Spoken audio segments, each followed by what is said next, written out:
surgiu a ideia? Como conversar com garotos em festas? Como conversar com garotos em festas? Bom, é tudo um plano cósmico. Tudo faz sentido. Na verdade, a ideia surgiu porque ela faz sentido, talvez de uma maneira mais temática do que como fazia sentido fazer o Dois Irmãos. O Dois Irmãos surgiu porque a gente estava lá na Flip, aquele festival de Paraty, e o André Conte, que era o editor da Companhia das Letras, olhou eu, o Bá e o Milton Ratum, autor, conversando, chegou perto dos três e falou: o Milton tem uma história de dois irmãos gêmeos, vocês não querem desenhar? Então, foi assim que surgiu Dois Irmãos.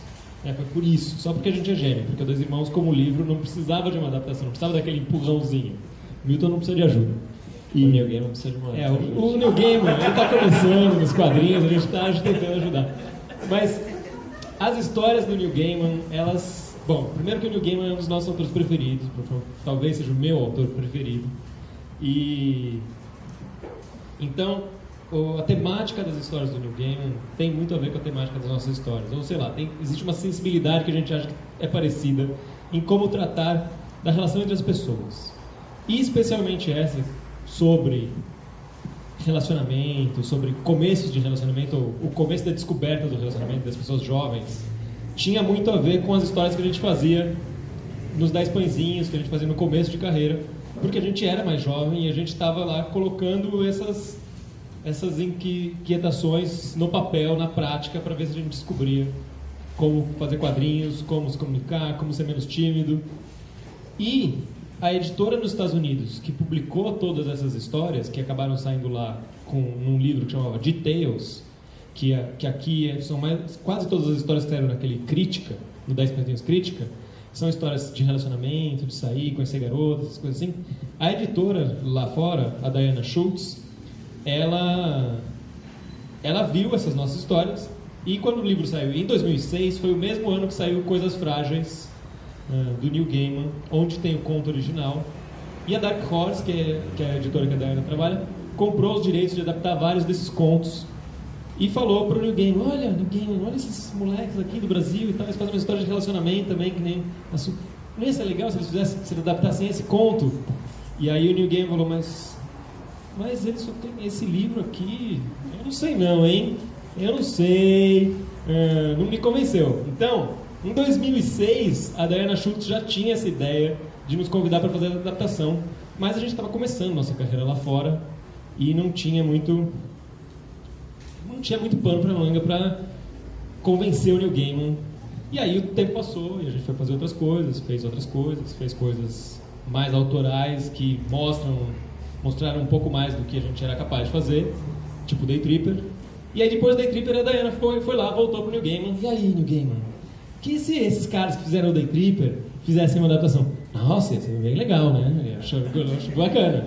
Então, aí em 2014, você vê, 8 anos depois que saiu Details, ela mandou um e-mail pra gente perguntando se a gente queria adaptar esse conto do Neil Gaiman. A gente estava no meio pro fim da produção do Dois Irmãos. 2014. A gente estava entrando no 4º ano de produção do Dois Irmãos, nunca mais querendo fazer uma adaptação na vida, porque Dois Irmãos já estava lá 3 anos fazendo Dois Irmãos, eu ainda ia demorar um ano inteiro, pensando: não, agora só inventar a história, né? Chega de fazer a adaptação. Aí chega um e-mail: e aí, Fábio Gabriel, vocês querem adaptar uma história do Neil Gaiman? Vocês querem adaptar essa história do Neil Gaiman? E aí a gente respirou fundo, releu a história e falou: não dá pra resistir, tá bom, vamos adaptar. Era uma chance incrível, além de ter a ver com as nossas histórias, de ter a ver com nosso crescimento como 2 moleques tímidos que não sabiam interagir com o resto das pessoas fora dessa bolha. Então, isso era tudo muito legal.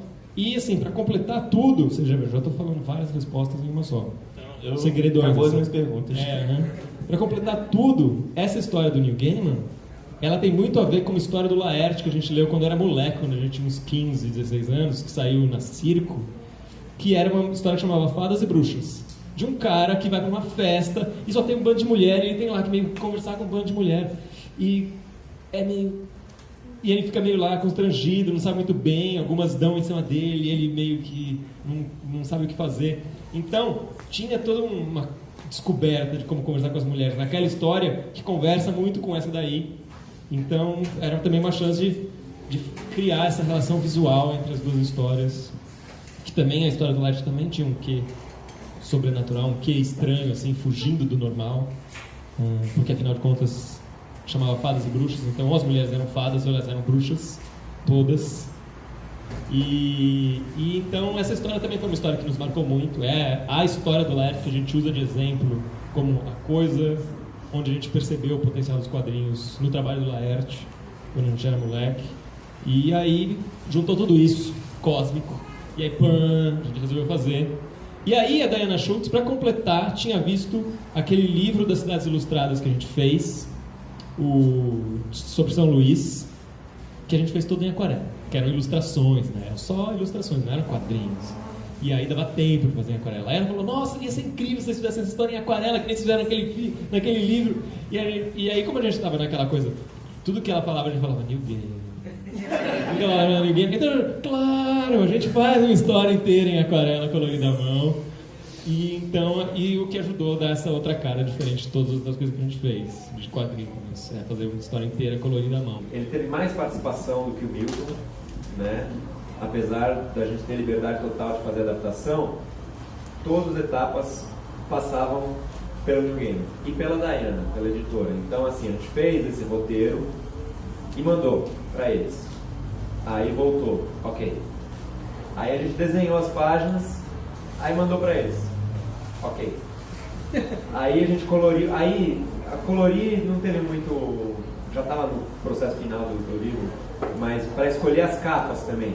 Então, o Fábio fez uns 2 ou 3 rascunhos de capa. Mais. E aí chegou em 2 mais votados assim. E ele ajudou a escolher também. No fundo, o Neil Gaiman tinha gostado dessa capa, dessa imagem. Só que aí o Fábio tinha gostado dessa imagem, né? E aí ele decidiu fazer os dois, ao invés de, tá bom, porque isso era um rascunho. Então ele decidiu fazer a versão final, grande, das 2 imagens. Na hora de montar o título, que vamos convir, né? Esse título é enorme, é difícil de montar, é horrível. Em qualquer língua. Em inglês também era difícil. E aí, na hora de montar na capa, nessa imagem aqui, não ficava bom, não dava certo. A edição em inglês tem capa dura, então tem um vinco aqui também que ocupava um pouco da imagem. Não ficava equilibrado, não ficava bom. E aí chegou ali na hora de montar a capa final, porque isso aí foi antes de... Estava no meio da produção ainda, o Fábio estava desenhando, só que você tem que preparar a capa antes para mandar para a distribuidora, que vai mandar para a livraria para eles fazerem os pedidos, já colocar no sistema lá, todas essas coisas. Meses antes. E aí, chegou nessa hora, precisava decidir, e aí a Diana, eu acho, falou, e se a gente usasse essa imagem? E aí o Fábio gostava mais, a gente falou, ok, vamos usar essa imagem. E aí essa aqui ficou a imagem da frente da capa. Então foi isso, assim, a participação do Gaiman foi isso. A única coisa que ele pediu para mudar foi um pezinho numa cena no final da história que tem o Wenta andando e ele achou que a perna estava muito levantada, parecia que ele estava correndo e deveria estar só andando. E a Fábio deu uma mudadinha no pé.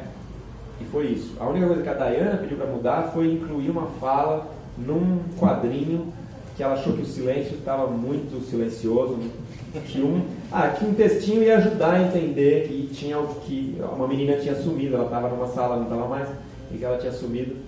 Então, essas foram as 2 únicas mudanças que a gente teve que fazer. Mas teve esse processo de acompanhar a produção do livro.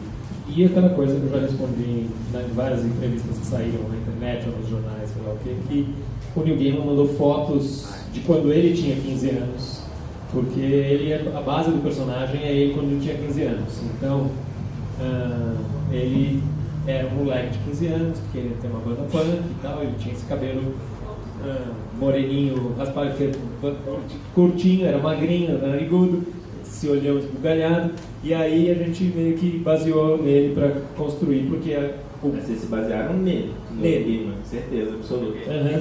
Mesmo. Sim. Vocês viram os esboços, né? Certeza. Sim. Ele é a base da história, porque senão ia ser um pouquinho mais diferente, mas aí pronto.